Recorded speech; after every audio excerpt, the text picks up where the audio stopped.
po dito ang inaangat na ng Panginoon? Yes. Amen. And sino po dito ang excited sa ginagawang promotion ng Panginoon sa buhay nila? Yes. Amen. So, alam niyo po, kagaya po ng mga nakaraang linggo, lagi po nating binabahagi po na the Lord want to take us in a new heights. Okay? Na gusto ng Panginoon dalhin tayo sa mataas na lugar na kung saan mas makikilala natin siya, na kung saan mas titibay ang ating pananampalataya. The Lord want to take us in a new heights in Him. The Lord want us to take higher. Gusto ng Panginoon to put us in a place na hindi pa natin napupuntahan sa pananampalataya. Yung makaka-experience tayo ng breakthrough. Sino po dito yung excited ulit? Amen. You know what? Sometimes po, we are so excited to go to this higher place. Okay? We are so excited, di ba? Sinabi natin kanina, we are so excited. Come on, we are so excited sa ating higher place, doon sa ating promotion. Kasi doon sa higher place na yon, there is promise. May pangako ang Diyos. Sometimes we are so excited to go to this higher place because there is a reward na nakaabang sa atin. Tama po ba? Meron tayong ma-experience na breakthrough. Yung karanasan na hindi pa natin nararanasan before. And we are so excited to experience that we will going to receive as we get to that higher place. We are so excited for the elevation. We are so excited for the promotion. But we forgot to include the things that we need to go through for us to get there. Okay? Minsan po, excited tayo sa kung ano yung meron doon sa tuktok. Na reward, na blessing, na promotion, na breakthrough, na promise. But we don't, nakakalimutan natin i-include yung mga bagay na pagdadaanan natin para makapunta doon. Kagaya po nung diniscuss natin last week, di ba? Kagaya na lang po ni Manny Pacquiao. Nakita natin na parang wow, nakaka-excite, na parang grabe yung buhay ni Manny Pacquiao, champion siya sa boxing. Ganda na ng buhay niya kasi nagiging champion siya sa boxing. Pero hindi natin, nakakaligtaan natin yung mga pagpapagal na ginawa ni Manny Pacquiao para makapunta ron. Tama po? Nakalimutan natin o nanineglect natin yung mga trainings, drillings na meron siyang mga pagpapagod, pag-iyak, sakit na naramdaman doon sa training niya to be mode para doon sa championship, para makarating doon. Sometimes we forgot to include the things that we need to go through for us to get there. Tandaan po natin na ang promotion po, okay, ang promotion po, it includes higher responsibility. When the Lord promotes you, kapag inaangat tayo ng Panginoon, pinopromote ka niya sa ministry, inaangat ka niya sa spirituality, it includes higher responsibility. It also includes higher accountability. Naalala ko po nung panahon na ako po ay tinawag ng Panginoon magpastor. May takot po sa akin because I don't know kung ano yung pwedeng mangyari. At the same time, I'm so excited for the promotion na gagawin po ng Panginoon sa akin. Tapos hindi ko naman po akalain na ang tindi po pala ng pressure sa pagiging pastor.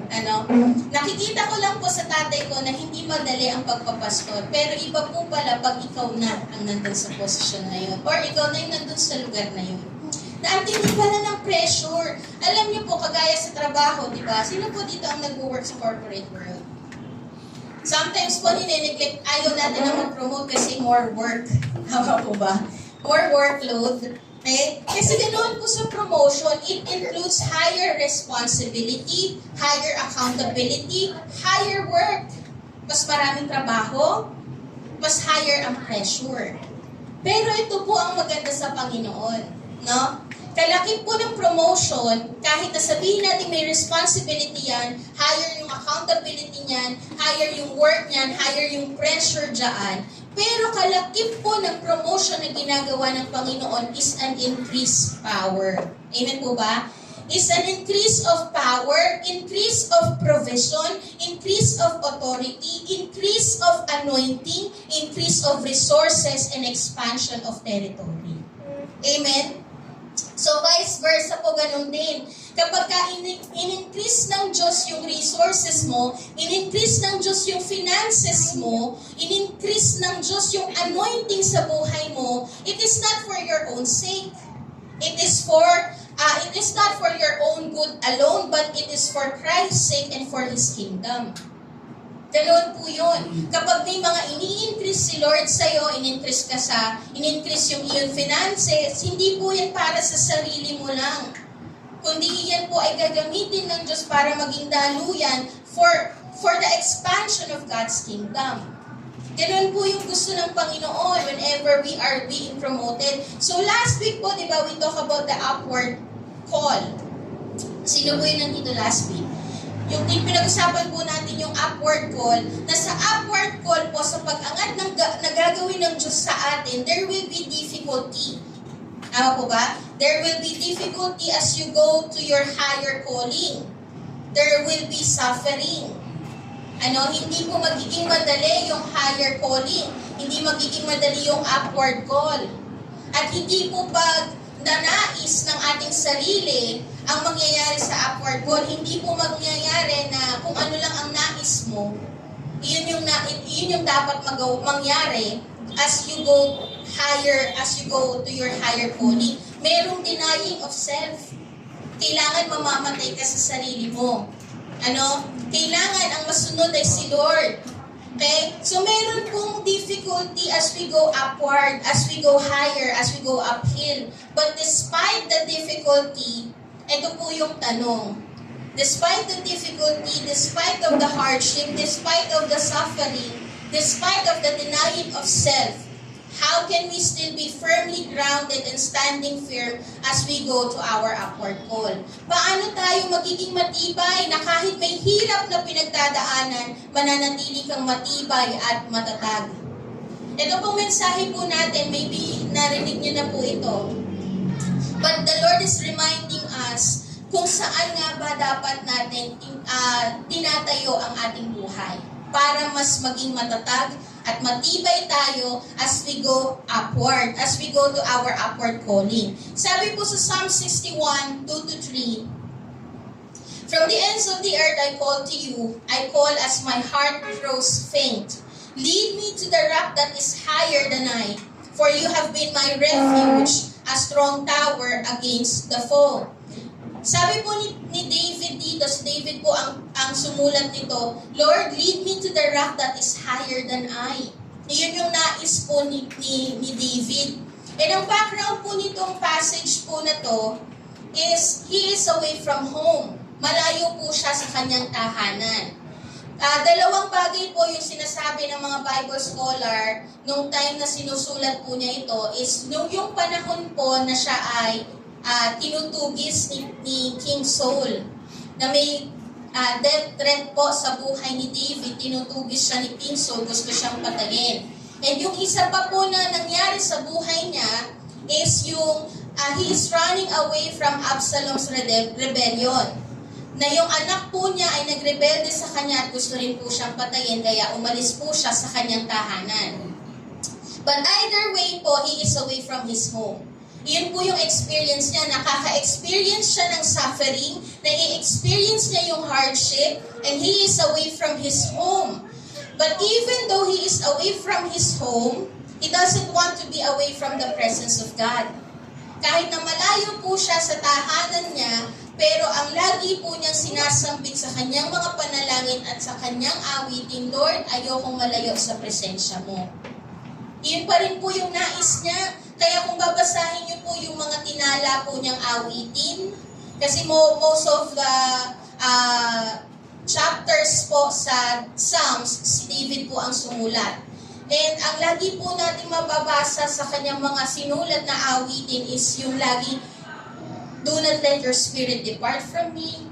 Yun yung lagi, kasi ang nais talaga ni David is ang manahan sa presensya ng Panginoon. Ang sabi din po ni David is my one desire is to dwell in the house of the Lord forever. Yun yung laging nais niya. Kung papansinin niyo po, ang hirap na ng pinagdadaanan niya, pero ang nais pa rin niya is mamalagi sa presensya ng Diyos. "Lord, lead me to the rock that is higher than I." Ang sabi rin po niya, meron din po siyang tinala, better is one day in your courts than 1,000 elsewhere. Mas nais ko bang manatili sa presensya mo kaysa sa mga ina-offer ng mga bagay dito sa mundo. It is better in your courts than 1,000 elsewhere. Naranasan ni David ang madaming pagsubok. At bawat pagsubok na yun, isa lang po ang laging nais niya. Isa lang ang laging nais niya. Okay lang na mawala sa akin ng lahat. Even though I am away from my home, na pwede kong i-consider na safe space ko, but it doesn't matter. It doesn't matter mawala man sa akin ng lahat, wag lang akong mawawala sa presensya ng Diyos. Yun po yung nais ni David. My home may be my safe space. My girlfriend may be my safe space. No? My husband may be my safe space. But your presence is my safe refuge. Yun yung sinasabi ni David. Sa mga ganitong pagsubok, mawala man ang lahat sa akin, wag lang si Lord. Mawala man ang lahat sa akin, wag lang ang presensya ng Diyos because the presence of God is my safe refuge. Ganoon din po yung sinasabi ni Paul, di ba last week pinag-usapan po natin. Ang sinabi po niya sa Philippians 3:8, I consider everything that I have as rubbish compared to the surpassing worth of knowing Christ, Jesus my Lord. They have the same heart toward the Lord. Why? Na-open kasi yung kanilang isip, na-open ang kanilang puso because they continue to go higher in the presence of God. The more na you are going higher, the more na nananais mong mamalagi sa presensya ng Diyos. Yung parang, I cannot live without you. Anong niyo yung kantang ganon?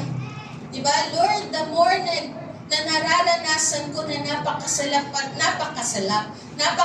pala sa presensya mo, I cannot live without you. Hindi ko kaya mabuhay nang wala ka. Mawala man sa akin ang lahat, wag lang si Kristo. Iyon ang lagi nilang puso. Mawala man sa akin ang lahat, mawala man sa akin ang mga bagay-bagay, it's okay if it means to gain Christ. Mahirap man ang tahakin ko, it doesn't matter. What matters to me is to be with Jesus Christ. Yun po yung nais palagi ng mga disciples, ng mga servant ng Panginoon, naranas ang presence niya. Hindi kayang ipagbalik. Why?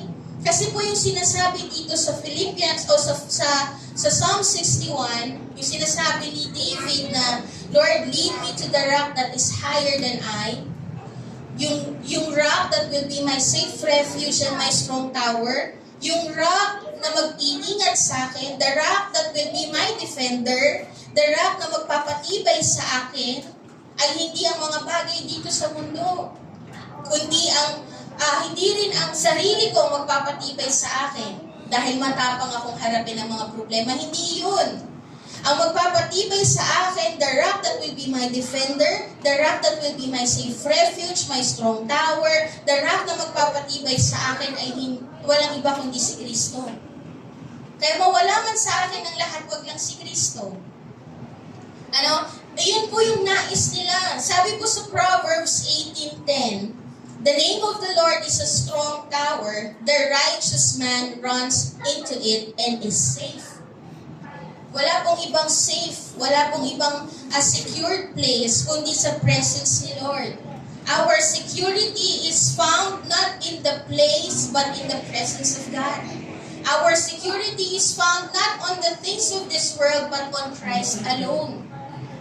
That is, doon natin makikita, matatagpuan yung security na kinakailangan natin, yung katibayan, yung pagpapatibay ng ating buhay. And ang sabi po ni David sa Psalms 18:1-2, sabi po niya dito, I love you, O Lord, my strength.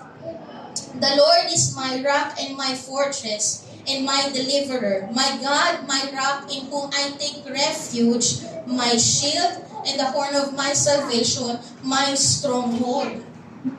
Alam ni David kung saan siya pupunta.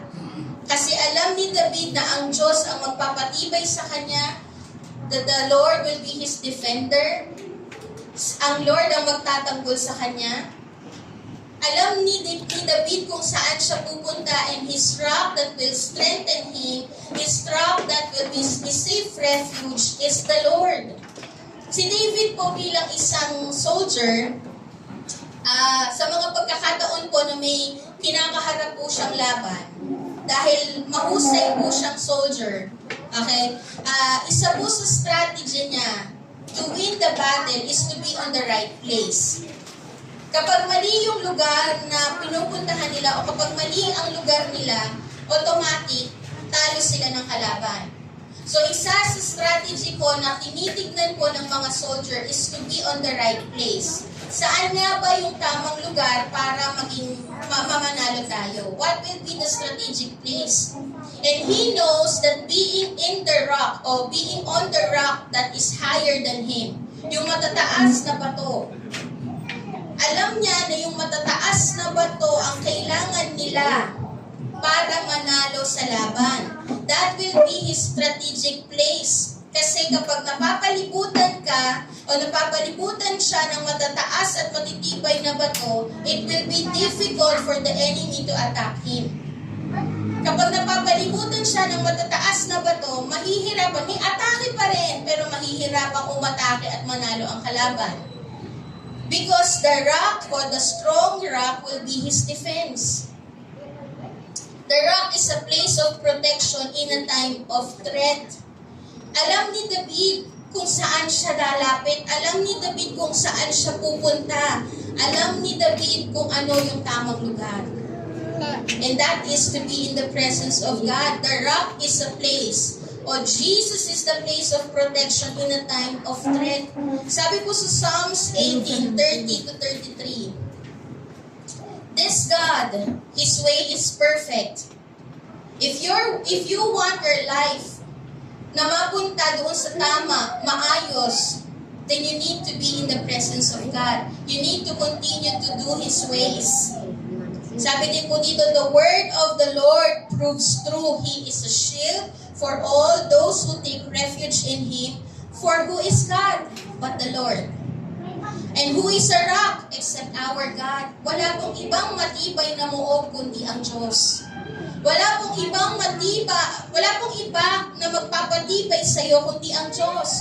Sabi po na dito, the God who equipped me with strength and made my way blameless, He made my feet like the feet of a deer and set me secure on the heights. If you want your life to be secured, not only your life, but your soul. If you want your heart to be guarded, if you want your life to be secured, if you want your soul to be secured, go to the higher place.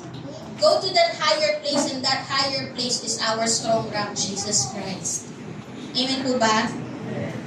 Meron pong isang story, may isang story po na isang barko, isang barko na lumubog po sa dagat. Marami po ang nalunod doon. And meron pong isang survivor, isang teenager na survivor, na kaya po siya na nag-survive doon sa nangyaring accident is because he clings to the rock.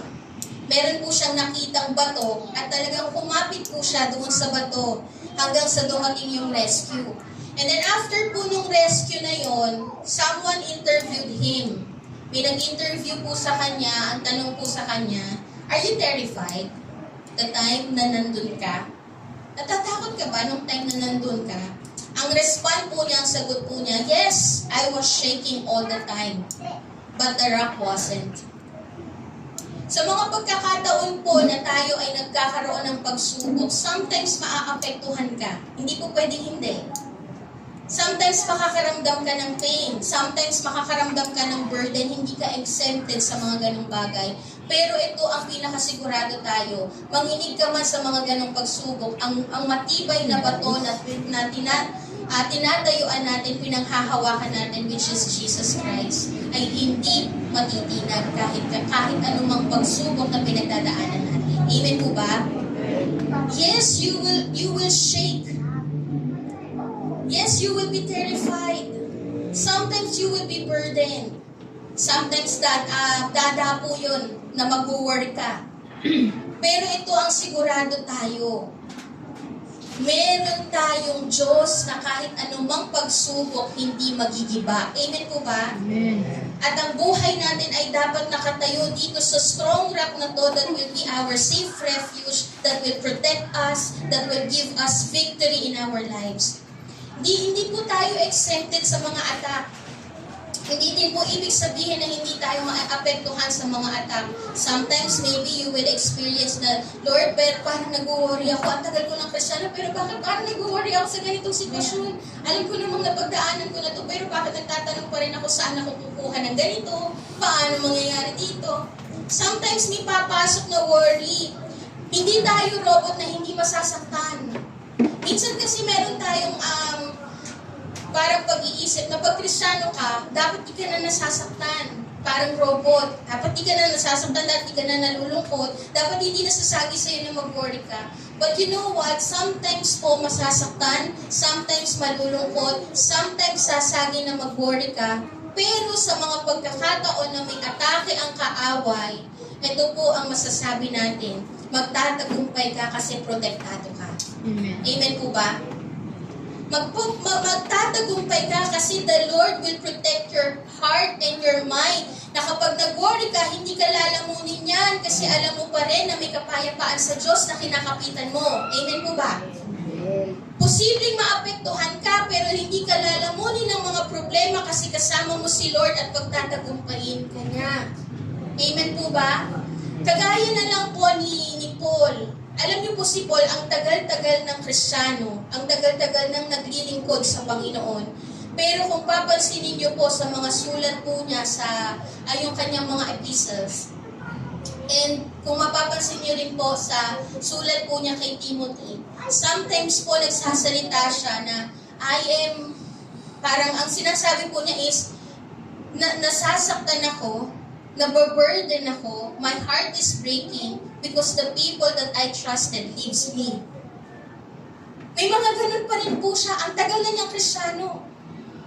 Ang tagal na niyang naglilingkod, pero minsan iniinda niya na ang sakit, iniwan ako ng mga taong pinagkakatiwalaan ko sa mga panahon na ako ay nakakulong. Sinasabi po niya na sobrang nababurden ako sa suffering na pinagdadaanan ko. Hindi po niya inaalis that he has weaknesses. Hindi po niya nilalagyan ng maskara yung kanyang sarili na kapag nababurden siya, sinasabi niya, Lord, I am crying right now. You know how much I cried for you. Yun yung palagi niyang sinasabi. Hindi siya nagsasalita na, hindi na ako nag-worry kasi ang tagal ko ng Kristyano. Hindi na ako naapektuhan sa ganyan. Kasi napagdaanan ko na yan, napagtagumpayan ko na yan. Pero kung papansinin niyo po, kahit ang tagal ng Kristyano ni Paul, ang tagal na niyang naglilingkod, ang dami na niyang pinagdaanan, mahihirap, pero sa mga pagkakataon na pinagdadaanan niya yun, hindi po niya sinasabi na, okay lang, napagtagumpayan ko naman kayang-kaya ko, I am strong. Hindi po ganun. Kung papansinin niyo sa 2 Corinthians 1, 8-9, hindi ko po yun naisulat dyan. Buksan niyo na lang po sa inyong Bible. 2 Corinthians 1, 8-9. Ang sabi po niya dito, mga kapatid, gusto naming malaman ninyo ang mga paghihirap na dinanas namin sa lalawigan ng Asya. Napakabigat!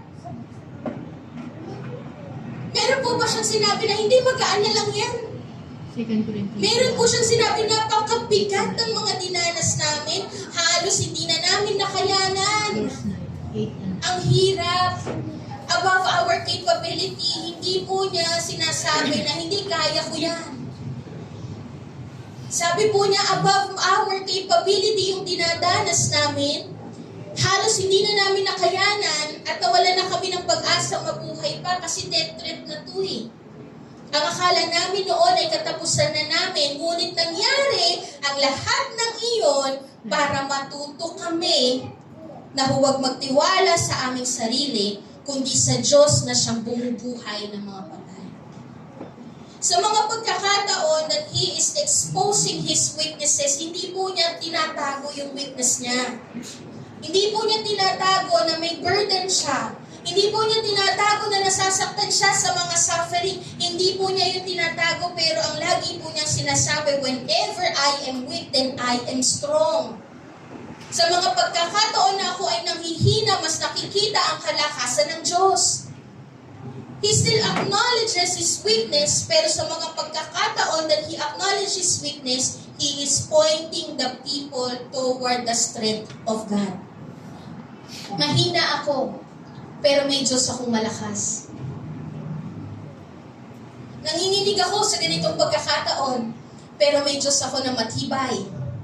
Amen po ba? When I am weak, then I am strong. Sa aking kahinaan, ang Diyos ang aking kalakasan. Mahina ako, pero hindi nawawalan ng kalakasan ng Diyos. He will always supply me with the strength that I need.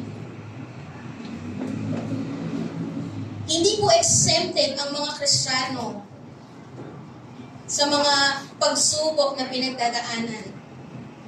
Pero sa mga pagkakataon na meron tayong pagsubok na pinagdadaanan, ang lagi po nating ipangalandakan ay kung gaano katindi ang Diyos natin. Amen po ba? Amen. Sabi po sa Matthew 7:24-25, pwede ko po bang tawagin ng worship team? Matthew 7:24-25. Everyone then who hears these words of mine and does them will be like a wise man who built his house on the rock, and the rain fell, and the floods came, and the winds blew and beat on that house, but it did not fall because it had been founded on the rock.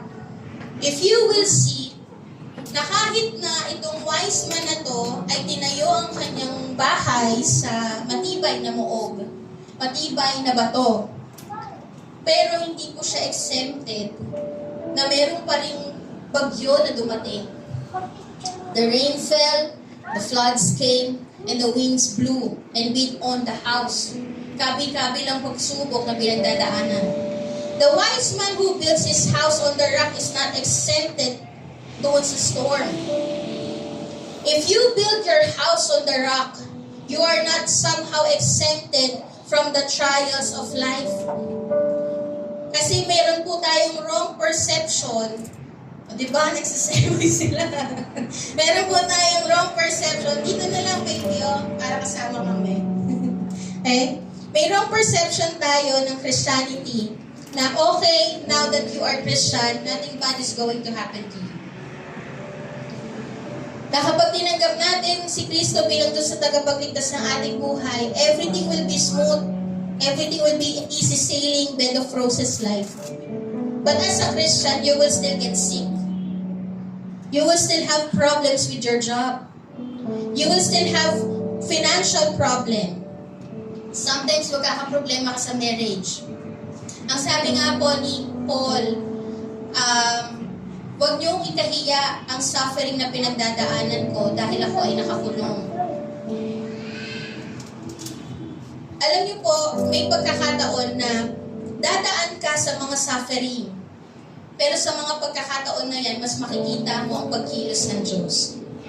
You will still have rains and flood and wind. The storm of life are common to us all. Pero paniwalaan nyo that the favor of the Lord is upon you because God is with you. Amen po ba?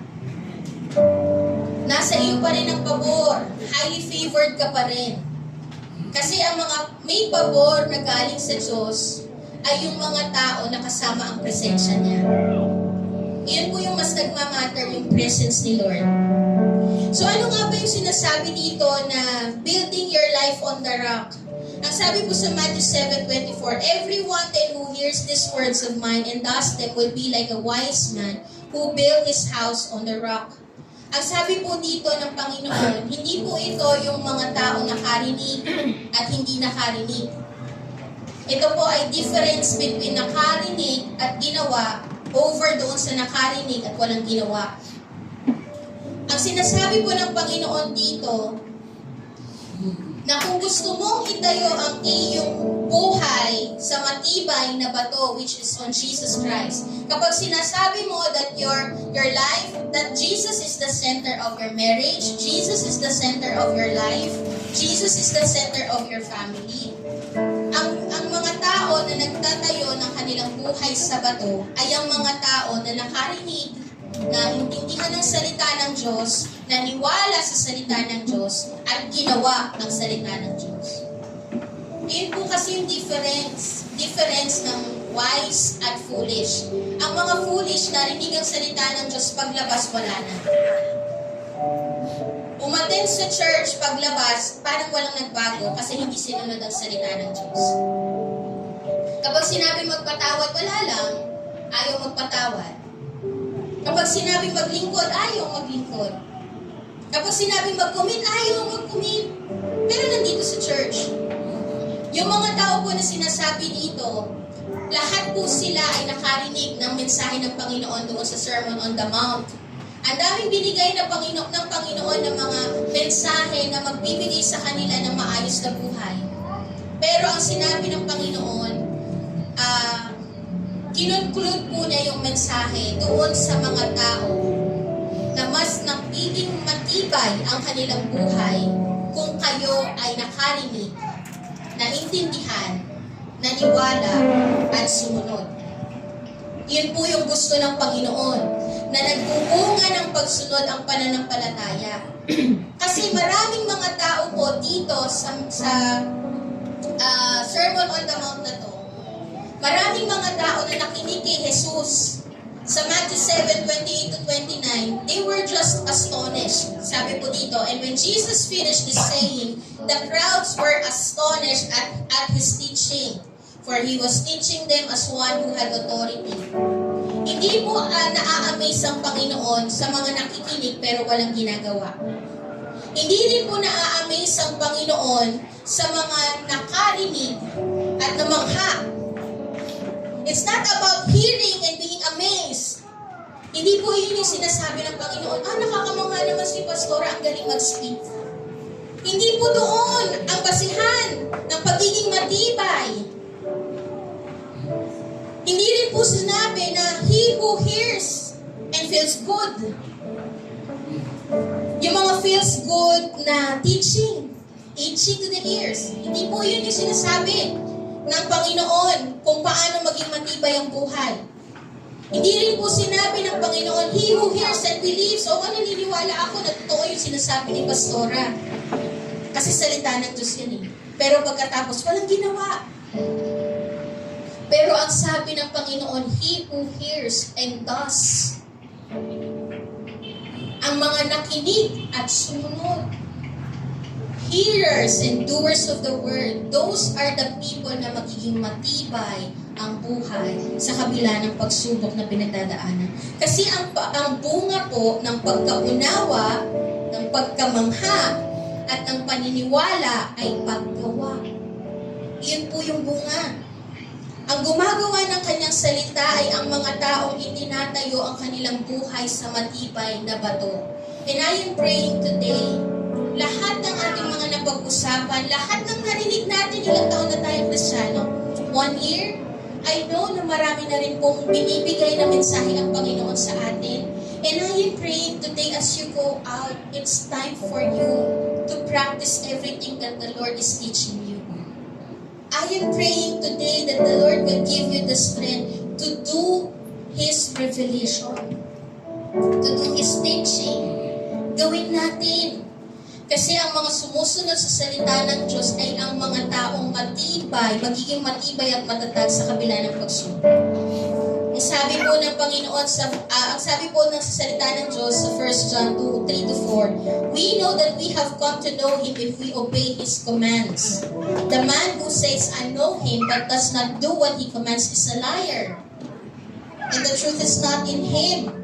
Ang sabi po dito, lahat daw po ng nagmamahal sa Diyos, lahat ng naniniwala sa Diyos ay sumusunod sa Kanyang kautusan. Kasi ang mga tao na nakinig at hindi sumunod ay parang nagsisinungaling lamang. Is a liar. Wala sa kanila ang katotohanan. I am praying po that as you follow Jesus, you will obey His commands. Amen po ba? Because following Jesus is one of the evidence that you truly believe in Him and making Him your strong foundation. Yung pagsunod po sa Panginoon ang pinakamatinding ebidensya na naniniwala ka sa salita niya. Ang pagsunod at pagpapractice ng kanyang salita ay isang matinding ebidensya that you truly believe on the words of Jesus Christ. And it is a strong evidence that you are putting your life on a strong foundation. You are obeying the word of God. Alam niyo po ngayon, pwede po nating malaman kung saan talaga natin tinatayo ang ating buhay. Meron pong dalawang bagay na nangyayari sa buhay natin na pwedeng maging revealer kung saan talaga nakatayo ang iyong buhay. Kung nakatayo ba talaga yan sa strong foundation, sa rock. Dalawang bagay is yung problema. Kapag may pinagdadaanan kang problema, ano yung respond mo dyan? Nananatili ka pa rin ba na sumusunod sa Panginoon? Nananatili ka pa rin ba na naisin na mamalagi sa presensya ng Diyos kagaya ni David? Na wala man yung kanyang tahanan, na wala man ang kanyang posisyon bilang hari, pero okay lang, wag lang akong mawawala sa presensya ng Diyos. Yun po yung mga tao na masasabi mo that their lives are standing on the firm foundation. Yun yung mga tao na masasabi mo na despite of the problem, they will still praise God. Despite of the problem, they will still have the desire to serve the Lord. Kagaya na lang po yung nangyari sa wildfire sa California. Sino po yung nakabalita nito? Kasi sikat na sikat itong balitang to, di ba? Yung wildfire sa California. Kung mapapansin po ninyo doon, lahat ng pinundar na material things can be burned in an instant. Kahit na anong magagandang bagay ang ipinundar nila dahil lang doon sa wildfire na yun, nawala yung lahat sa kanila. Pero alam niyo po, nung nanonood po ako ng balita about this wildfire at California, nakakamangha po yung mga Kristiyano doon. Kasi kahit na, alam niyo po yung nangyari po sa kanila, doon po sa panahon na nakikita nila na burned na talaga, wala talagang natira sa kanilang mga pinundar. Pero despite and in that midst of devastating situation, devastating na paningin nila, devastating life, they still praise God. Nagpuri pa rin po sila. Hindi po sila nag-neglect. Hindi po nila neglect yung pagpupuri sa Panginoon. They still come to church after na mangyari yung incident na yon. After po masunog ang kanilang bahay, natagpuan sila nasa church, nagpupuri sa Panginoon. Grabe! You know what? You know why pala? Alam niyo po kung bakit? Kasi hindi nakatayo ang kanilang buhay sa kung ano yung pinundar nila materially. Nakatayo ang kanilang buhay kay Jesus. Kaya kahit mawala sa kanila ang lahat, wag lang si Lord. Kasi nakatayo ang buhay ko sa Panginoon at alam ko na mas naisin ko pa na mamalagi sa presensya ng Diyos.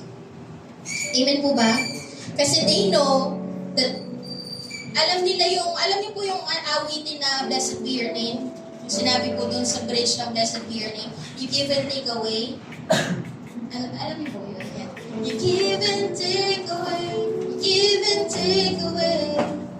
You give and take away. But my heart will choose to say, but blessed be your name. Diba? Ganoon po yung mga tao na tinatayo ang kanilang bahay o kanilang buhay sa matibay na muog, sa matibay na bato, which is Jesus Christ. Lord, you give and take away, but my heart will choose to say, blessed be your name. I will still praise in the midst of the storm. I will still praise even in the midst of this burned house.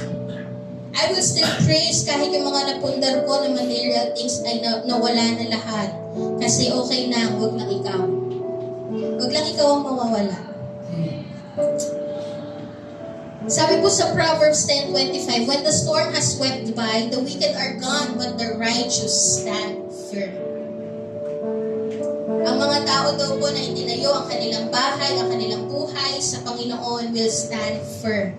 Psalms 37:23 to 24. Ginagabayan ng Panginoon ang bawat hakbang ng taong matuwid na ang buhay ay nakalulugod sa Kanya, matisod man siya ay hindi siya mapubuwal dahil hinahawakan siya ng Panginoon. Amen. Praise God. Kasi hawak ka ng Diyos, kaya kahit na shaking or terrifying yung sitwasyon, mananatili kang nakatayo kasi ang tibay ng hinahawakan at matibay ang humahawak sa iyo, which is Jesus Christ. Amen po ba? Despite of the problem, makikita mo na nakatayo ka sa bato kasi nananatili ka pa rin nagpupuri sa Diyos. Sabi natin kanina, ang revealer ng buhay natin kung saan nakatayo is problem. Isa din po ay yung prosperity. Kapag ka yumaman ka, kapag inangat ng Diyos ang finances mo, kapag ka inangat ng Diyos ang trabaho mo, inangat ka, prinumot ka ng Diyos sa trabaho mo, saan ka na matatagpuan? Sa trabaho kay Lord. Amen. Praise God. May naalala po akong story, pero hindi po ito bagay sa background natin. Sorry po. Okay, may naalala po akong story ng isang member ko. Lumapit po siya kay pastor kasi kailangan po niya ng trabaho. So, lumapit siya kay pastor, nagpa-pray siya. Sabi niya, Pastor, pag-pray niyo naman ako, kailangan ko ng trabaho. Alam niyo po, ang sabi ko din po kay Lord, kapag nagkatrabaho ako at nakuha ko yung unang sweldo ko, magbibigay ako sa ng tithes and offering. Magiging tapat ako sa pagbibigay. Magiging tapat ako sa tithes. So, binag-pray siya ni pastor. Nagkaroon siya ng trabaho. Unang sahod. Wow, praise God, 10,000 ang aking sahod. Meron ako ibibigay na 1,000. Naging tapat siya. Naging tapat siya sa pagbibigay. Tapos, lumapit siya ulit kay pastor. Sabi niya, Pastor, pag-pray niyo naman ako kasi may ino-offer po sa akin, may po-promote daw po ako sa trabaho. Bigyan ako ng kalakasan na magampanan ko yung trabaho ko ng maayos at makasunod pa rin ako sa Lord. Eh di na-promote siya. Pinag-pray siya ni pastor, na-promote siya. Ang nangyari sa kanyang sahod, naging 200,000. Ang laki ng tithes, 20K. 20K yung tithes niya ngayon kasi 200,000 yung kanyang sahod eh. Tapos, ang nangyari, nag-struggle siya sa pagbibigay. Kasi ang laki, 20K. Pwede na itong pambayad sa bahay, ang dami nang pwedeng pagbayaran nito, sa upa, sa ganito, sa ganyan. Nahirapan siya. Tapos lumapit siya ngayon kay pastor, sabi niya, Pastor, pag-pray niyo naman po ako. Kasi nag-struggle po ako ngayon sa pagbibigay. Ang laki po kasi talaga ng tithes ko, 20,000 na ngayon, sabi niya. Naging honest siya kay pastor. Tapos hindi sabi niya, pag-pray niyo po ako, pastor, na talagang maging tapat ako sa pagbibigay sa Panginoon. So ito na, pinag-pray na siya ni pastor. Sabi ni pastor, Lord, salamat sa kapatid ko na to, na pinagkalooban niyo ng trabaho. Siya po ay naging tapat sa inyo, inangat niyo ang kanyang buhay pinansyal. Salamat dahil pinomote mo siya sa kanyang trabaho. Ito po ang dalangin ko ngayon sa kapatid ko na to, Lord. Ibalik mo siya sa dati niyang posisyon sa trabaho nung panahon na siya ay nag-uumpisa pa lang. Sabi ni pastor. Sabi nung member, Pastor, ba't naman ganun yung prayer mo sa akin? Alam niyo po ang sagot ni pastor? Para maging tapat ka ulit sa pagbibigay. Sabi ni pastor. Kasi minsan po, joke po yan, joke. Alam niyo po, may pagkakataon na natetest ang iyong katapatan sa mga panahon na pinagpapala ka. In times of prosperity, saan na nakatayo ang iyong buhay? Sa trabaho na ba? Sa finances na ba? Sa mga bagay na ba dito sa mundo? O ba nanatiling tapat sa Diyos? And I am praying po today, even though you are experiencing problems and prosperity that will be the greatest revealer of your heart, I am praying matagpuan pa rin na ang buhay natin ay nakatayo doon sa firm foundation natin, which is Jesus Christ. Amen po ba? Amen? Sabi po sa Hebrews 12:26-27, At the time His voice shook the earth, but now He has promised, Yet once more I will shake not only the earth but also the heavens. This phrase, yet once more, indicates the removal of things that are shaken. That is things that have been made in order that the things that cannot be shaken may remain. May pagkakataon po, nadadaan tayo talaga sa pagsubok. Maybe it's problem, maybe it's prosperity. Pero ang sabi po ng Panginoon, sa mga pagkakataon na to, the Lord will shake all the things. Yung problem po na nararanasan natin is shaking sa buhay mo. Para lahat ng mga hindi matibay ay mawala. At ang makita mo na lang at ang matira sa iyo ay kung ano yung matibay. At yun ay ang Panginoong Jesus. Meron po akong isang illustration. Pwede po ba akong mag-ask ng volunteer? Ayun o, nag-volunteer si Boss. Boss, pa-assist nga po ako.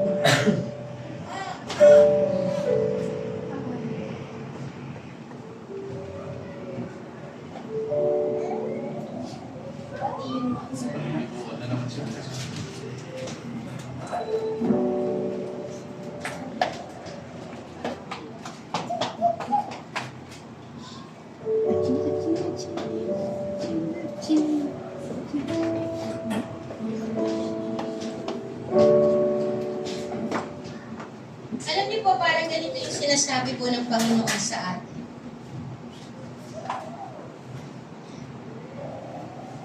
Ito yung buhay natin. No? Minsan po, ang nangyayari sa buhay natin, kapag hindi tayo matibay at wala yung ating strong rock, minsan ang pinupuno natin sa buhay natin na yung mga bagay na pwedeng maging apubon, parang display ng buhay natin. Sabi nila, magiging maganda daw ang buhay ko kapag nagkatrabaho ako. So doon natin, yun yung pwedeng maging kapunuan ng buhay natin. May mga tao na nagsasabi, trabaho ang kailangan mo. Pupunuan natin ang sarili natin ng trabaho. Kasi akala natin, iyon yung magiging, magbibigay ng stability sa buhay natin, trabaho. Minsan naman, sinasabi nila, pwede ka nang mag-asawa. Mag-asawa ka na, 36 ka na eh. Mag-asawa ka na. Para magkaroon ng tamis ang iyong buhay. Yes, sugar. Pinupuno natin to ng mga bagay na to. Minsan naman, ang sabi ng iba, alam mo, magpundar ka na ng mga bagay dito. Magpundar ka na ng bahay, magpundar ka na ng kotse, para pag-build mo ng family mo, ready na. Mag-ipon ka na, para kapag ka mag-aasawa ka na, ready na yung pangkasal. Okay? So, pinupuno natin yung mga bagay na yan, ng bahay, kotse, magandang trabaho, naghahanap tayo ng maayos, ng poging asawa, yun no? Diba? Minsan din, marami pa tayong ibang binibigay. Marami pa tayong ibang bagay na gustong gawin sa buhay natin na akala natin magpapatibay ng buhay natin, magpapasaya ng buhay natin, magiging maayos tayo. Mga hobbies, friends, or whatever. Pero, sa mga pagkakataon that the storm will come, the wind blew, makikita po natin na kapag sinake tayo,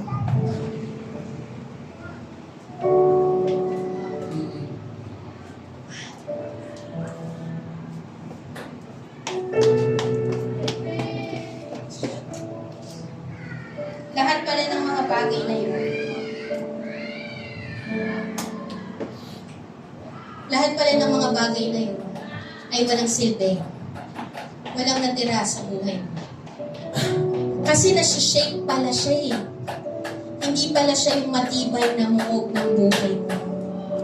Akala mo trabaho, lahat ng mga pwedeng i-offer ng mundong ito, trabaho, maayos na asawa, kung ano man, diba, mga bagay dito sa mundo. Pero pag na-shake na yan, you will see, mawawala yan lahat sa'yo.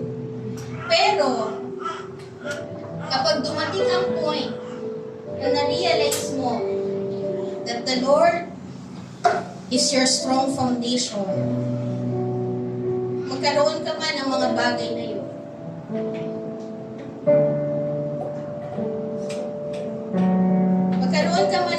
bagay na yon, ma-shake man ang buhay mo, dumating man ang mga pagsubok na meron ka, mawala man ang lahat, makikita mo na ang mga mananatiling matibay ay ang Panginoong Jesus.